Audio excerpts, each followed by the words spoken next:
Most welcome, my students. How are you? Are you fine? Thank you. स्वस्थ रहना चाहिए और मस्त रहना चाहिए। आशा है कि रसायन विज्ञान के अध्ययन में आप लोगों को मजा आ रहा होगा और एंजॉय लेकर के ही ऐसे ही एक एक टॉपिक पर हम लोगों को डीप नॉलेज की चर्चा करनी है। देखो बेटा, आज हम लोगों की चर्चा का विषय क्या है?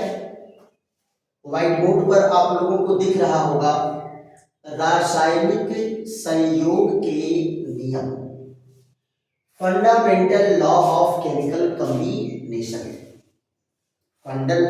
Fundamental law of chemical combination, रासायनिक संयोग के नियम। रासायनिक संयोग के नियम। संयोग मीन्स क्या होता है बेटा?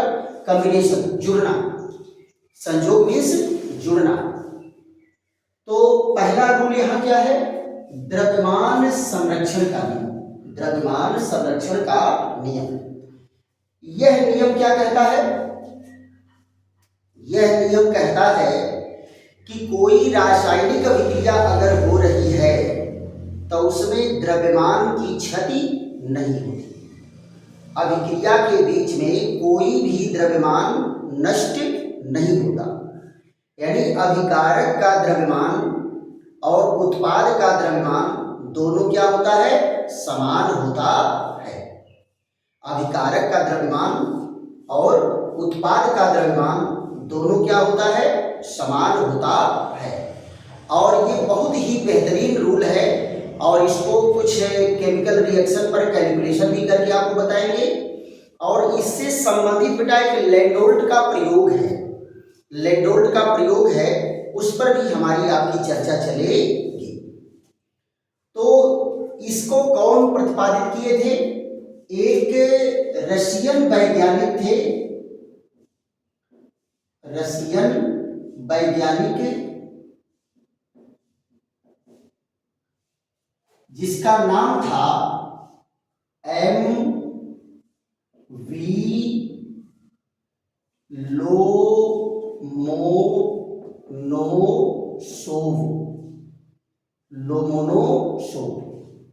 ये रूल कब दिए थे? इनके द्वारा ये रूल प्रतिपादित किया गया था 1756 में। कब दिया गया था? 1756 में। क्या रूल दिए थे? रासायनिक संयोग में, इनका रूल क्या है? रासायनिक संयोग में, रासायनिक संयोग में द्रव्यमान परिवर्तन, द्रव्यमान परिवर्तन नहीं होता। द्रव्यमान परिवर्तन नहीं होता है। अर्थात अभिक्रिया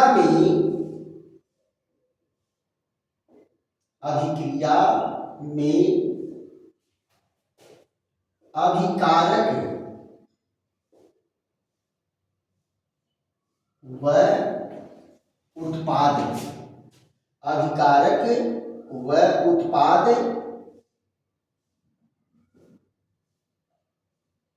का द्रव्यमान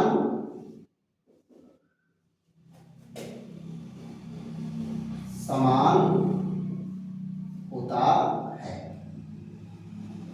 समान होता है।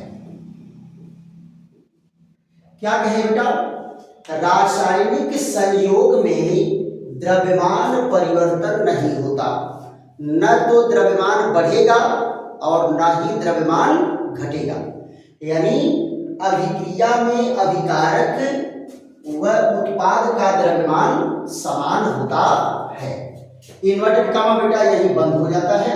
यही एक लाइन का इनका नियम है। तो क्या कहा जाएगा? यहां जरा ध्यान दो। अभिकारक का द्रव्यमान बराबर क्या है, उत्पाद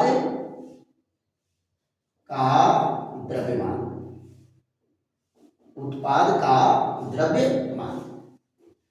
यानी अभिक्रिया के पहले जो अभिकारक का द्रव्यमान है, अभिक्रिया के पहले जो अभिकारक का द्रव्यमान है, अभिक्रिया के बाद उत्पाद का भी वही द्रव्यमान होगा। इनके द्रव्यमान में कोई परिवर्तन नहीं होता है। जरा एग्जाम्पल लेकर के देखें तो फिर उसके बाद लैंडोल्ट के प्रयोग पर चर्चा चलेगी। ध्यान दो बेटा, ये नाइट्रोजन और हाइड्रोजन क्रिया करके क्या बनाता है, दो अणु पानी बनाता है। तो जरा दोनों के द्रव्यमान कैलकुलेट कर लो। तो नाइट्रोजन 3 दूनी 6 गुणे हाइड्रोजन, यहाँ क्या है 2 कोष्टक में 2 गुणे हाइड्रोजन धन ऑक्सीजन। यहाँ देखो ये नाइट्रोजन नहीं बेटा, ऑक्सीजन रहेगा, ये ऑक्सीजन है और जुड़ करके ये थोड़ा सा इसको सुधार कर लिया जाता है, दो रिएक्शन आपस में मिक्स होने लगे, है कि नहीं। तो दोनों को कैलकुलेट कर दिया बेटा। यहां देखो नाइट्रोजन और हाइड्रोजन ये क्रिया करके क्या बनाएगा, अमोनिया बनाएगा। क्या बनाएगा, अमोनिया। यहां जरा देखो दूसरा वाला रिएक्शन जो दोनों खिचड़ी बन रहा था, ये हाइड्रोजन है और ऑक्सीजन है, ये दोनों क्रिया करके क्या बनाएगा, 2 अणु पानी बनाएगा। ये देखो दोनों रिएक्शन एक साथ दिमाग पर जो है रन मारने लगे, हम कहे चलो दोनों को कर देते एक साथ। यहां क्या है 2 गुणे नाइट्रोजन 6 गुणे हाइड्रोजन, यहां 2 गुणे यहां नाइट्रोजन और 3 गुणे हाइड्रोजन।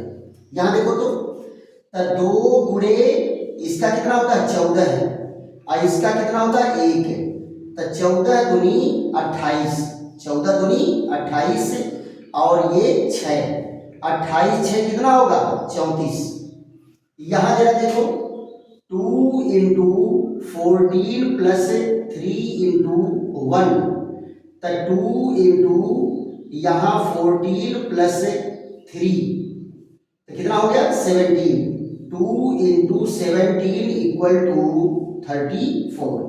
देखो बेटा द्रव्यमान दोनों ओर बराबर रहा कि नहीं, यानी कि द्रव्यमान में कोई नुकसान नहीं हुआ है। यहां जरा आ जाते हैं, इस पर देख लेते हैं। 2 2 दूनी 4, हाइड्रोजन कितने हैं 4, 4 गुणे हाइड्रोजन 2 गुणे ऑक्सीजन और यहाँ क्या है 2 इंटू हाइड्रोजन प्लस ऑक्सीजन।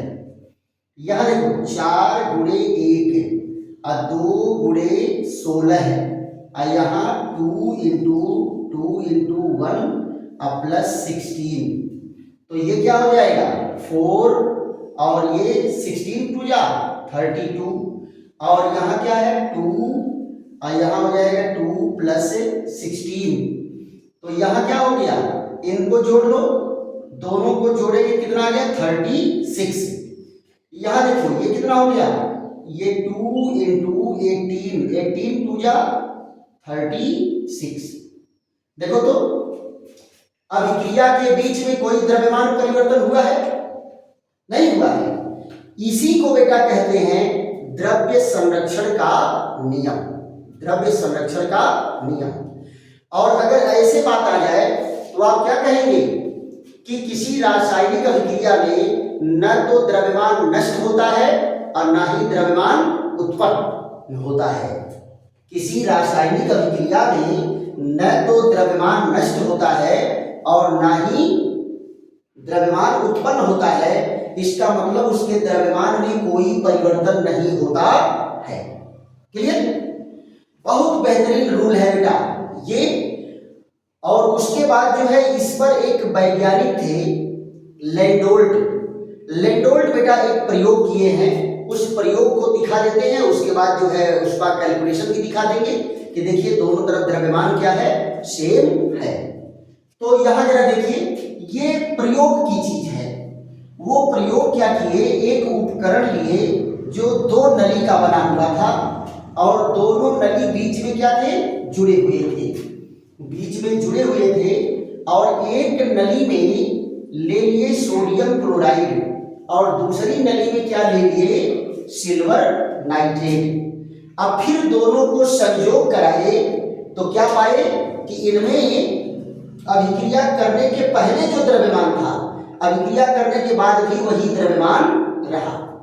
तो यहां जरा देखिए, इनका लैंडोल्ट का ऑपरेटस कैसा है, इस तरह से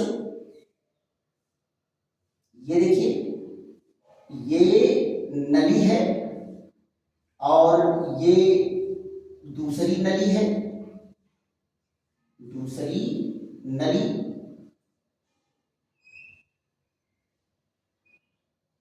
ये देखिए, ये दोनों नली क्या है, बीच में आपस में लिंक्ड होती है।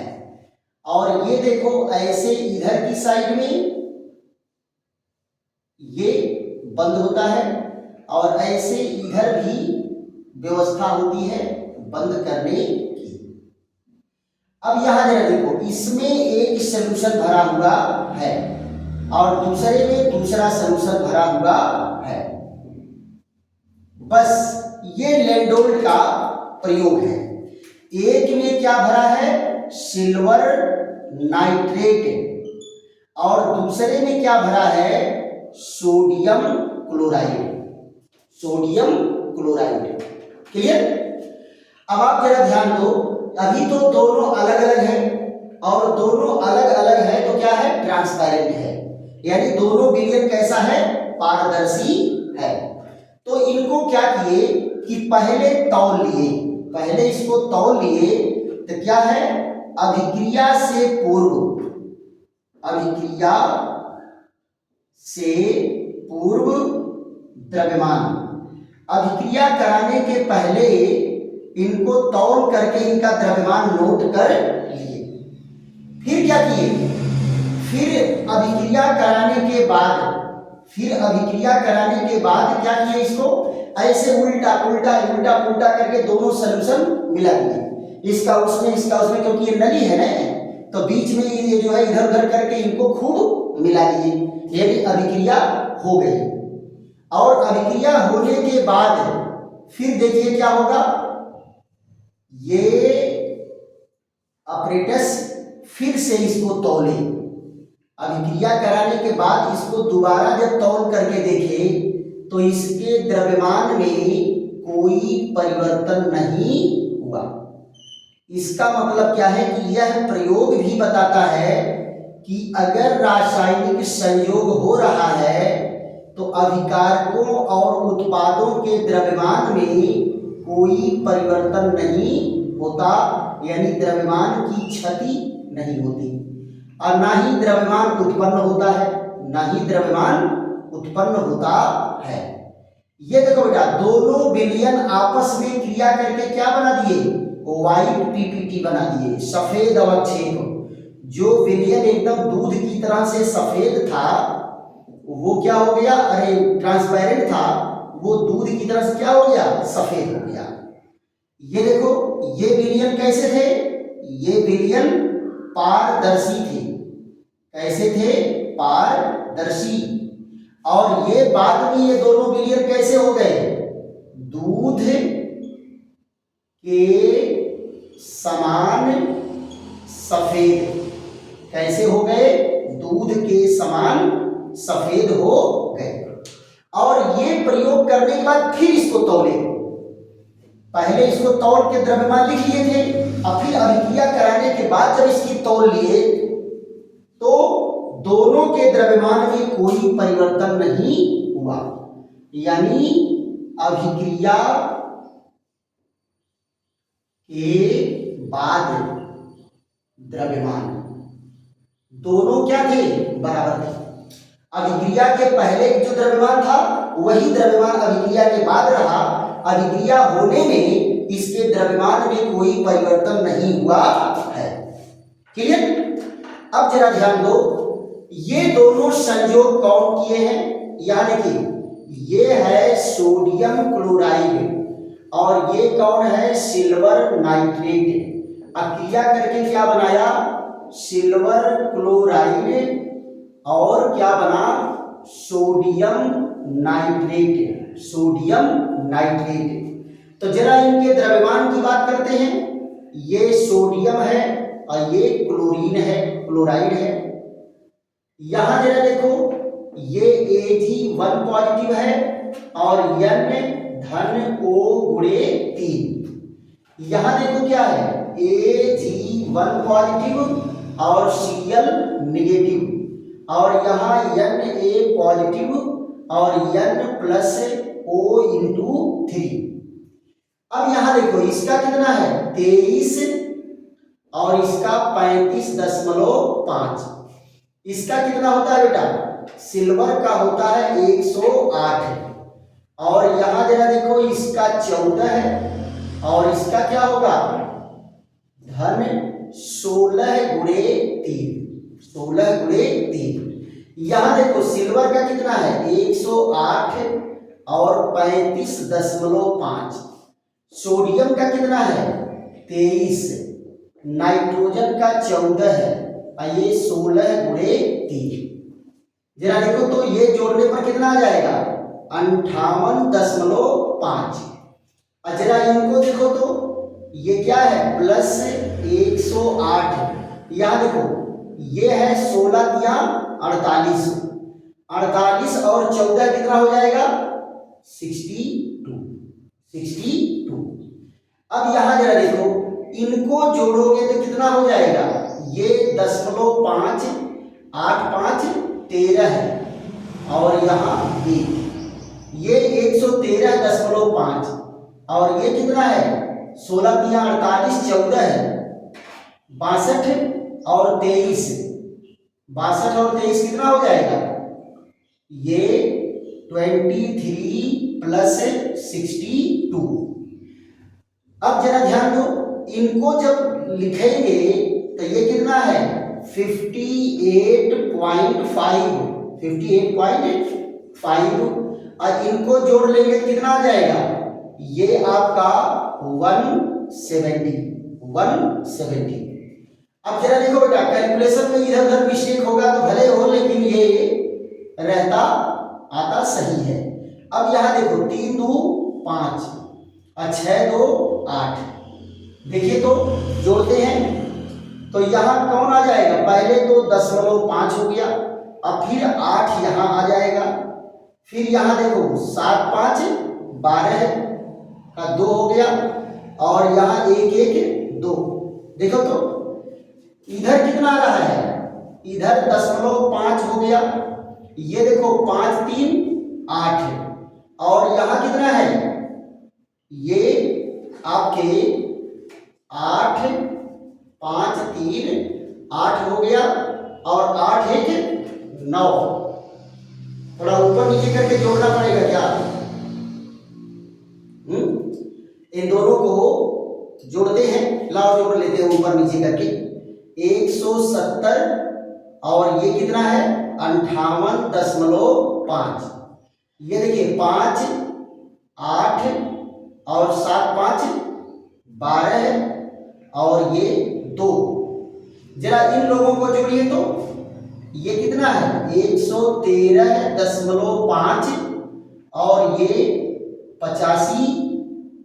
ये हो गया। जरा देखो तो कहाँ गड़बड़ हो रहा है?